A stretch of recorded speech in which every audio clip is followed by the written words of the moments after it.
আয়েশা আমার মাথাটা একটু নিচু করে দাও। যখন নিচু করে দেওয়া হলো, দয়ার নবীর দুই চোখ দিয়ে পানি পড়তে লেগে গেল। বিশ্বের নবীর চোখের পানি দেখে মা আয়েশা সিদ্দিকা রাদিয়াল্লাহু তাআলা আনহা বলেন, ইয়া রাসূলুল্লাহ, ইয়া হাবিবাল্লাহ, নবী গো, আপনি কেন এইভাবে কান্না করেন? আপনার দুই চোখ দিয়ে কেন পড়ে যায়? আমি আয়েশা, আমি আর সহ্য করতে পারি না।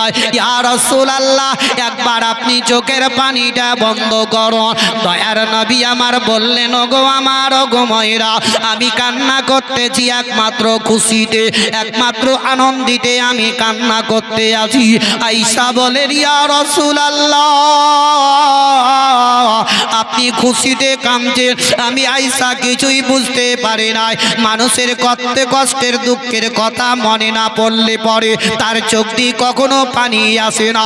ইয়া রাসূলুল্লাহ, যদি কাউরির বাপ মারা যায় আর ওই সমাজে তার আব্বাকে যদি মনে পড়ে যায়, তখনই তার আব্বার মুখখানা মনে পড়বে, তখনই তার কলেজা কানা চুর চুর হয়ে যাবে। ওই সমাজে আপন আব্বা আব্বা বলে কাঁদতে লাগবে। ইয়া রাসূলুল্লাহ, যদি কাউরি দুনিয়া থেকে মা চলে যায়, ওই মায়ের মুখখানা যখন মনে পড়বে, মায়ের কথা যখন স্মরণ আসবে, ইয়া রাসূলুল্লাহ গো, ওই সমাজে মা মা মা বলে কাঁদবে। এমন কি বাপজিরা ভাইরা আমার, ওই মেয়েরা আপন মা মা বলে কাঁদে, বলে মা গো গো গো, আমি যখন শ্বশুর বাড়ি থেকে বাড়িতে আসে, তারে আমি কারে মা বলে ডাকবো গো? বাবার অন্তর কানা ফেটে যায়। ইয়া রাসূলুল্লাহ, তখন তাদের দুঃখের কষ্ট মনে পড়লে পরে তাদের দুই চোখ দিয়ে পানি পড়ে যায়। যদি কাউরির দুনিয়া থেকে ছেলে মেয়ে মারা যায়, ওই মা বাপের বাচ্চার দিকে যখন লক্ষ্য পড়ে যায়, তখন বাচ্চাদের দিকে লক্ষ্য করে মা বাবা ঘরে বসে বসে কাঁদে। এমনও কি তাদের দুচোখের পানি ঝরঝর করে ঝরে যায়। ইয়া রাসূলুল্লাহ, যদি কাউরির স্বামী ইন্তেকাল করে যায়, ওই স্ত্রীটার ওই মেয়েটির স্বামীর দিকে যখন মনে পড়ে যাবে, এমনও কি অন্যান্য স্ত্রীরা তারা স্বামী স্ত্রীতে যখন হাসি মজা করতে থাকবে, যেই স্ত্রীর যে মেয়েটির স্বামী মারা গেছে তার সামনে যদি ওই রকম ব্যবহার করা যায়, তখনই তার মনে কষ্টটা লাগবে, বলবে আল্লাহ গো, যদি আমারও স্বামী দুনিয়াতে বেঁচে থাকতো, তবে আমার স্বামীটাকে নিয়ে আমি এইভাবে খুশি আনন্দিত করতাম। ইয়া রাসূলুল্লাহ, তারা দুঃখে কষ্টে কান্না করবে, তবে আপনি এখনো খুশিতে কাঁদতেছেন, কারণটা কি একবার বলুন না কেন? আমি আয়েশা বুঝতে পারি না। বিশ্বের নবী আমার বললেন, ওগো আমার হুমায়রা, একবার মসজিদে নববীর দিকে তাকিয়ে দেখো, আমার উম্মতেরা, আমার সাহাবীরা সকলে ওই মদিনার লোকেরা মসজিদে নববীতে নামাজ পড়ার জন্য তারা একত্র হয়েছে। তারা আশায় আশায় আকাঙ্ক্ষিত হয়ে আমার রাস্তাটা দেখতে আছে। ওগো আমার হুমায়রা, ওগো আমার আয়েশা, ওই নামাজটাকে প্রতিষ্ঠিত করতে গিয়ে আমি বদরের যুদ্ধে লড়াই করেছি, ওই নামাজটাকে প্রতিষ্ঠিত করতে গিয়ে উহুদের যুদ্ধে লড়াই করেছি, ওই নামাজটাকে প্রতিষ্ঠিত করতে গো আয়েশা আমার শরীরে কত পাথর মেরেছে, আমার গলায় দড়ি দিয়ে তারা আমার প্রতি অত্যাচার করেছে। ওগো আয়েশা, তবু ওই নামাজটাকে প্রতিষ্ঠিত করতে আমি ছাড়ি নাই। তবে আয়েশা গো, আমার একটা কথা মনে পড়ে, আমার দুই চোখ দিয়ে পানি পড়তেছে। আয়েশা, আরো পৃথিবীর দুনিয়া ধ্বংস হবার আগে পর্যন্ত আমার উম্মতিরা এই নামাজটা তারা পড়তে থাকবে, তার খুশিতে আমি কান্না করি। বিশ্বের নবী বলছেন, ওগো আমার হুমায়রা, আমি তার খুশিতে আমি কাঁদছি। আজ ভাবুন মুসলমান, বিশ্বের নবী এত কষ্ট করেছেন আপনাদের আমাদের জন্য, সেই নবীর দিকে লক্ষ্য করে মহব্বতের সহিত কোনো একজন ভাই আছেন আমার 1000 টাকা দেওয়ার মতো? এই দেখেন সুবহানাল্লাহ, বাপজি আমার 100 টাকা দিয়ে গেলেন। সুবহানাল্লাহ, নারে তাকবীর, নারে তাকবীর, নারে রিসালাত। এই বাপজি আমার 100 টাকা দিলেন। যাক, আমি 1000 টাকা, 2000, 3000 নয়, নবীর মহব্বতে মা বাপকে যদি ভালোবেসে থাকেন, কোনো একজন ভাই 500 টাকা দেওয়ার মতো আছেন? ইনশাল্লাহ আমি দোয়া করব। 500 টাকা এখন দিতে হবে তা নয়, বাকিও দিতে পারেন। আমাদের যে ক্যাশিয়ার সাহেব বসে গেছেন, ওনার হাতে লেখিয়ে দিতে পারেন। ভাই জানি আপনাদের এলাকার লোকের দিল খুব ভালো, হাত দুটাও খুব বড়। আমার মা বোনদেরকে বলবো, ও আমার দরদি জননী মায়ের, আমার এমনও কোন দরদি আছেন যে 500 টাকা কিংবা 300 টাকা দিয়ে পাঠাতে পারেন?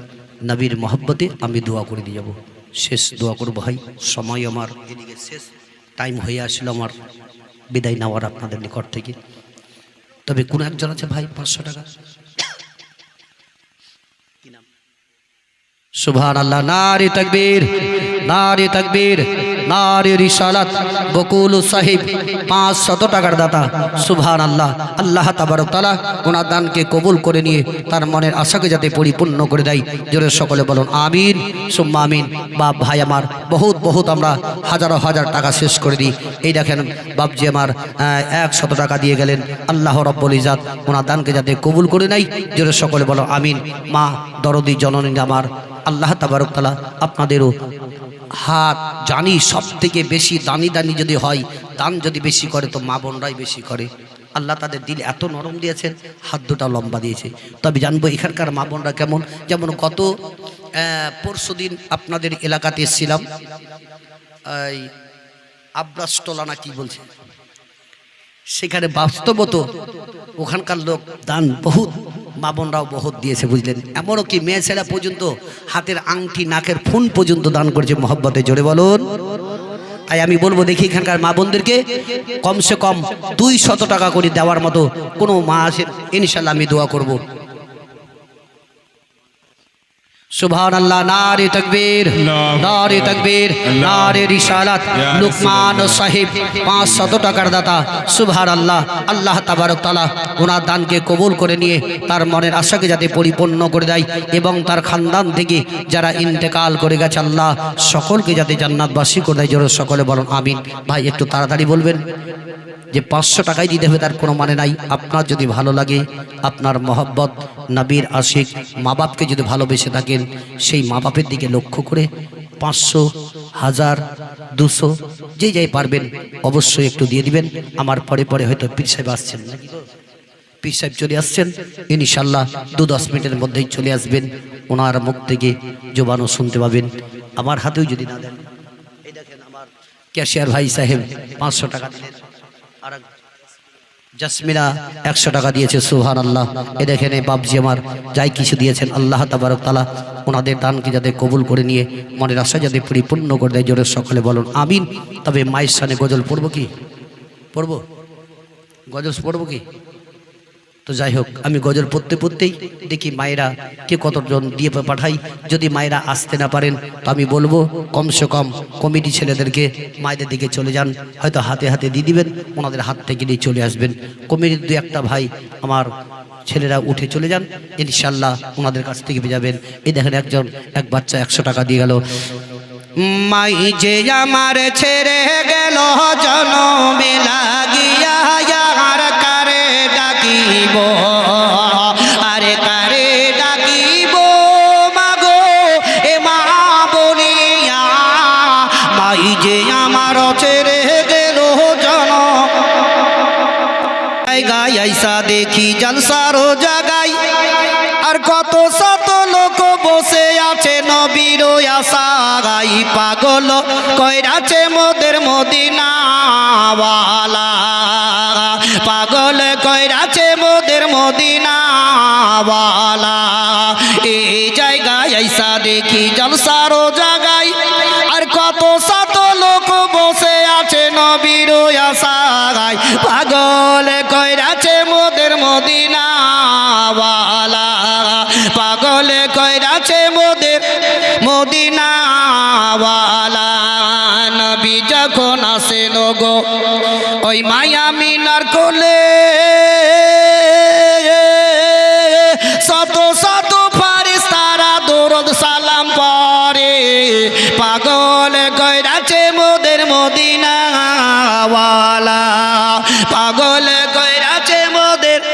মদিনা ওয়ালা এই জায়গায় আইসা দেখি ওই জলসার জায়গায় কত শত লোক বসে আছে নবীর আশায় পাগলে কইরাছে মোদের মদিনা ওয়ালা পাগল কইরাছে মোদের মদিনা ওয়ালা মায়ামিনা বসে কাঁদে ওই ছেলে কোলে করিয়া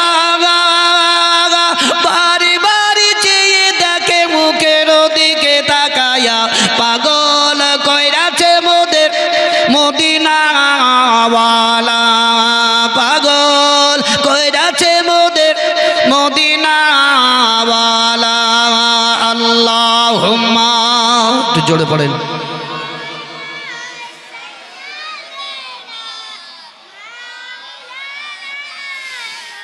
وعلى آله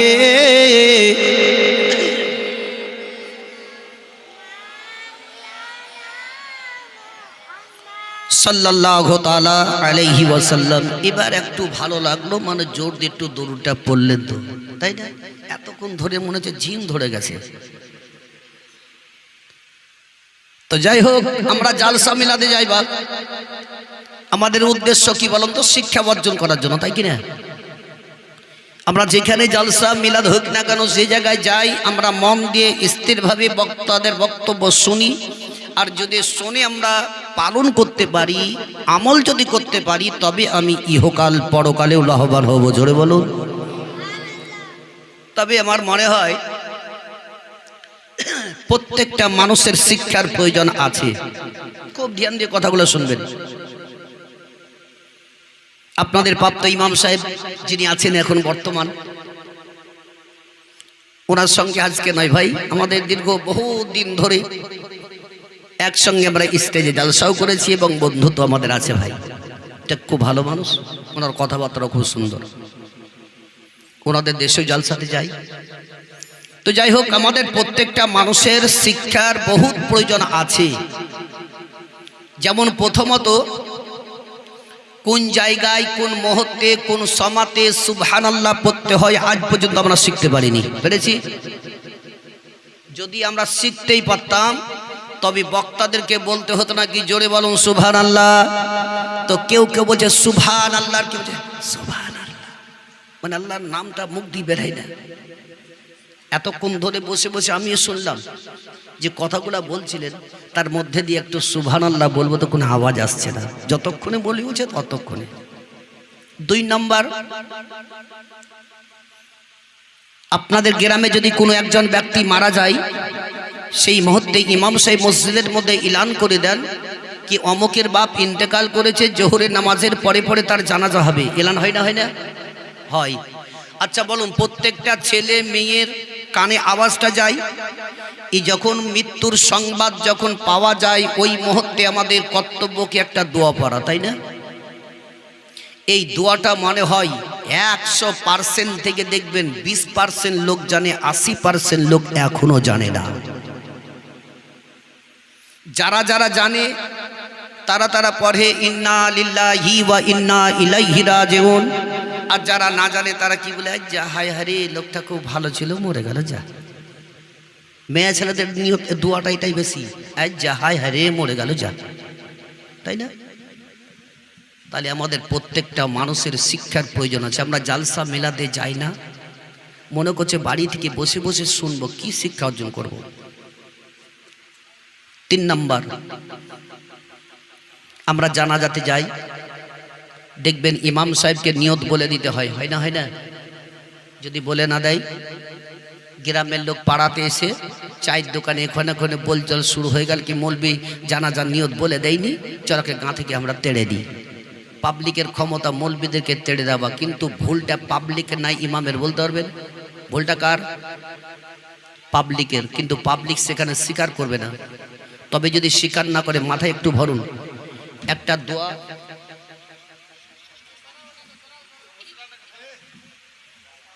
এই তোমরা পিছিয়ে বসে, একটা দোয়া যখন মসজিদে কিংবা মাদ্রাসাতে কোথাও যদি শিক্ষা অর্জন করতে যান, ওই দোয়াটা লাগবে, দেখবেন 3 দিন 4 দিন খুব আপনাকে কষ্ট করতে হয়, হয় না? হয় না একটা দোয়া মুখস্থ করতে? তাহলে যদি একটা দোয়া মুখস্থ করতে 4 দিন লাগে, ওই জানাজার জায়গাতে যে নিয়তটা বলে দেয় 1 মিনিটের মাধ্যমে মানুষের ওই নিয়তটা মুখস্থ হয়, হয় কি হয় না? তাহলে আমাদের কর্তব্য ইমামদেরকে বলে দিতে হবে, যদি না বলে দেয় তাকে তার, কিন্তু ভুলটা যে আমাদের ইমামের নয়, তবে শিক্ষাটা আমাদেরকে আগেই নিতে হবে। আগে চলুন, মাটি দিয়ে কয় খাবল, 4 বার না 5 বার? কয়বার দেয়? 3 বার, তাই না? একটা ছোট ছোট বাচ্চাতেও যদি মাটি দিতে নিয়ে যান তো 3 বারই দেয়। দেখবেন এই দোয়াটাই এমন এমন বুড়া বুড়া মানুষ আছে মাটি দেওয়ার দোয়াটাও জানে না। দেখেন, জিজ্ঞাসা করেন, এমন এমন বুড়া মানুষ আছে, ওই মানুষটাই দেখবেন চায়ের দোকানে হাই রে বড় বড় ফতোয়া, মনে হচ্ছে মলবির থেকে মুহাদ্দিস চলে এলো ফতোয়া দেনেওয়ালা। এটা করা হারাম, ওটা করা হারাম, এটা বেদাত, ওটা শিরকেই করেঙ্গে, তাই করেঙ্গে বহুত। ওকে যদি বলা কি ভাই মাটি দেওয়ার দোয়াটা কি বলো, তো যে ওইটাই আমি জানি না। এমন মানুষ আছে এরকম। কথাগুলো কি ভাই খারাপ বলছে? ভাই মাথায় পর খুব গজাবেন, এগুলো শিক্ষা আমাদের দরকার আছে আগে। তো যারা যারা দেখবেন যারা মাটি দেওয়ার দোয়া জানেন তারা বলছে মিনহা খালাকনাকুম অফিহা নুঈদুকুম ওয়া মিনহা নুখরিজুকুম তারাতান উখরা। আর যারা না জানছে তারা বলছে বিসমিল্লাহ বিসমিল্লাহ। আর যারা বিসমিল্লাহটা জানেন তারা বলছে মানে পাশের লোককে শোনাচ্ছে কি বাপরে কত দোয়া জানে, মনে যে সূরা ইয়াসিন পড়ে পড়ে মাটি দিয়ে দিলে। তাহলে আমরা নিচেকার ধাপিগুলা শিখতে পারলাম না, ওপরে গিয়ে আমরা খুব কুদাকুদি করছি। বলুন আপনাদের গ্রামে কি আর লোক নাই? এই যে 10টা 20টা 50টা লোক জালসাতে এত সৌন্দর্য করে গ্রামের লোক কষ্ট করে যুবক যুবক ছেলেরা টাকা পয়সা চেয়ে মেহনত করে এই জায়গাতে জালসা সৌন্দর্য করে সাজিয়েছে, তো লোক কোথায় বলুন? আজ আমাদের ভালো জায়গাটা নাই, খারাপের দিকে আমরা বেশি লিপ্ততা হয়ে আছি। দেখেন মেলাতে কত লোক ঘোরাঘুরি করছে এখনো।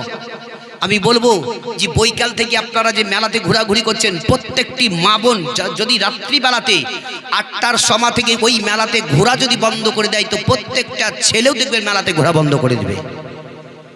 তো খারাপ যদি প্রচেশন যদি বলেন, তো এই মা বোনেরা বহুত বহুত দূর থেকে আসছে, এই আমার বাপের দেশে জালসা হচ্ছে আমি যাবো বাড়ি, বলছে না মানে এই আমার দিয়ে কথা বলছে না, বলে না শ্বশুর বাড়ি থেকে মা বাপের বাড়িতে আসছে জালসা দেখার লেগে শোনার লেগে, কিন্তু জালসাতে আসছে ও মেলাতে ঘোরাঘুরি করে বাড়ি চলে গেল।